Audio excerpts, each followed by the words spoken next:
The black woman. एक दिन मुझे पता चला कि मेरी चाची का निधन हो गया है। वो बहुत ही प्यारी महिला थी। उनकी एक 5 साल की बेटी थी। उस छोटी सी लड़की का नाम अनु, अनन्या का संक्षिप्त रूप था। मेरे चाचा अकेले उसकी देखभाल नहीं कर पा रहे थे क्योंकि उन्हें लगता था कि उसे एक माँ की जरूरत है। इसलिए उन्होंने मेरी बड़ी बहन माया से उसकी देखभाल करने के लिए कहा। अनु अकेले रहना पसंद नहीं करती थी और मेरी बहन के साथ कभी नहीं जाती थी। जल्द ही ये एक समस्या बन गई। मेरी बहन अनु के बिना कहीं नहीं जा सकती थी। उसे लगातार किसी के आसपास रहने की जरूरत थी। एक दिन मेरी बहन ने मुझे बताया कि उसे अपने एक दोस्त की शादी के लिए कुछ दिनों के लिए शहर से बाहर जाना है और पूछा कि क्या मैं उसके जाने पर अनु की देखभाल करूंगा। मैंने तुरंत हामी भर दी, चूंकि मैं अकेला रहता था और मुझे कुछ साथी की जरूरत थी।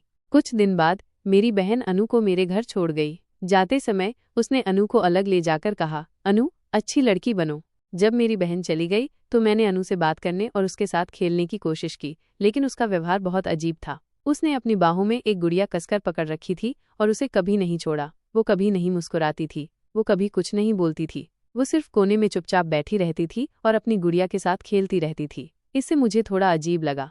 मैं कुछ ऐसा खोजने की कोशिश कर रहा था जो उसे खुश कर सके। अचानक मेरी नज़र मेरे पुराने टेडी बियर पर पड़ी। मुझे वो टेडी मेरे 5वें जन्मदिन पर मिला था। जब उसने टेडी को देखा तो उसकी आंखें तुरंत चमक उठीं। उसके चेहरे पर एक चमकदार मुस्कान थी। मुझे आखिरकार उसे खुश देखकर खुशी हुई। रात में उसने अतिथि कमरे में सोने से इनकार कर दिया और रोने लगी। उसने मेरे साथ मेरे कमरे में सोने पर जोर दिया। मैंने उसे सोने की कहानी पढ़ी और थोड़ी देर बाद वो सो गई। तभी मैंने उसकी गुड़िया को देखा। ये आधा काला था, मानो इसे जला दिया गया हो। आधी रात को मुझे एक अजीब सी आवाज से नींद खुली। जब मैंने पलटा तो देखा कि वह अनु थी। उसका शरीर कांप रहा था और हिल रहा था। उसकी आंखें चौड़ी थीं जैसे सदमे में हो और उसके गालों पर आंसू बह रहे थे। मैंने उसे पास खींचा और पूछा कि क्या हुआ।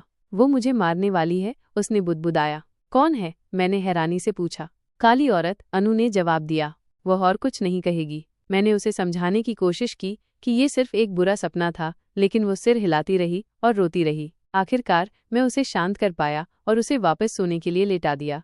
अगली सुबह अनु फिर से ठीक थी। वो टेडी के साथ खेली, लेकिन जैसे ही रात हुई वो रोने लगती और मेरे साथ सोने की जिद करती। ये हर रात होता था। मैं आधी रात में उसकी चीखों से जाग जाता था। पूछने पर वो कहती, काली औरत फिर आ गई है।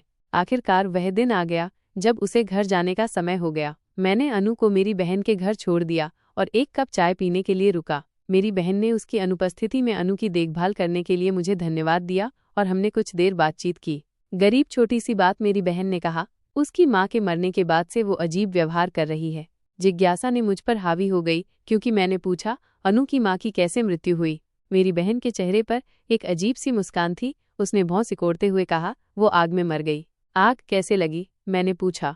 ठीक है, मेरी बहन हिचकिचाते हुए बोली, ये एक बहुत ही दुखद कहानी है। उसने आत्महत्या कर ली। अनु की माँ बहुत ही प्यारी और मासूम महिला थी। हालांकि उसने सारा घर का काम किया और सभी आदेशों का पालन किया, लेकिन उसके ससुराल वाले उससे दुर्व्यवहार करते रहे। उन्होंने उसके साथ बुरा व्यवहार किया, उसे खाना नहीं दिया और उसे पीटा भी। उन्होंने ये सब इसलिए किया क्योंकि उसने एक लड़की को जन्म दिया था। एक दिन उसने इसका काफी सामना किया। उसने सब कुछ खत्म करने का फैसला किया। उसने अपने ऊपर केरोसिन डाला और खुद को जिंदा जला लिया। ओ माय गॉड, मैंने कहा, ये भयानक है। मुझे इस सब के बारे में पता नहीं था।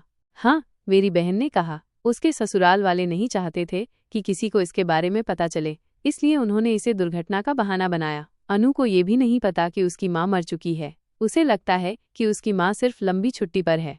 मैं घर लौट आया अकेले रहने के लिए। मुझे अनु की याद आ रही थी। मुझे उसके साथ खेलने की याद आ रही थी। उसकी चमकदार मुस्कान की याद आ रही थी। मैं उसके बारे में सोचता रहा और इतनी कम उम्र में उसने अपनी माँ को कैसे खो दिया। अगली सुबह मैंने अनु से मिलने के लिए मेरी बहन के घर जाने का फैसला किया। जब मैं वहां पहुंचा तो मैं पूरी तरह से चौंक गया। अनु की मृत्यु हो गई थी। मैं अनु के कमरे में गया। वो बेड पर गतिहीन पड़ी थी। गुड़िया उसके बगल में पड़ी थी। कोई नहीं समझ पा रहा था कि क्या हुआ था। मृत्यु का कारण कोई निर्धारित नहीं कर सका। उसके शरीर पर कोई निशान नहीं था। वो बिल्कुल ठीक थी। वो सिर्फ रात के दौरान रहस्यमय तरीके से मर गई थी। कोई स्पष्टीकरण नहीं था। अंतिम संस्कार के बाद मैं मेरी बहन के घर वापस गया। सभी बहुत दुखी थे। मैंने अनु की गुड़िया देखी। मैं उसे अपने साथ घर ले गया। ये उसे याद रखने के लिए कुछ था। मैं अपने बिस्तर पर लेटा हुआ था, अनु के बारे में सोच रहा था। मुझे विश्वास नहीं हो रहा था कि वो मर गई। तभी अचानक मैंने अपनी चाची के बारे में सोचा और उसने कैसे खुद को जिंदा जला लिया। कैसे उसके ससुराल वालों ने एक लड़की को जन्म देने के लिए उससे बुरा व्यवहार किया। तभी मुझे समझ आया, हालांकि अप्रत्यक्ष रूप से, लेकिन अनु मेरी चाची की मौत का कारण थी। अब सब कुछ समझ में आ गया। जली हुई गुड़िया। काली औरत। रात में चीखें। जब मेरी चाची ने आत्महत्या की थी तब गुड़िया जल गई थी, इसलिए उसकी आत्मा गुड़िया में रह गई थी। अब वो बदला लेने के लिए वापस आ गई थी। काली औरत जिसे अनु रात में देखती थी, वास्तव में उसकी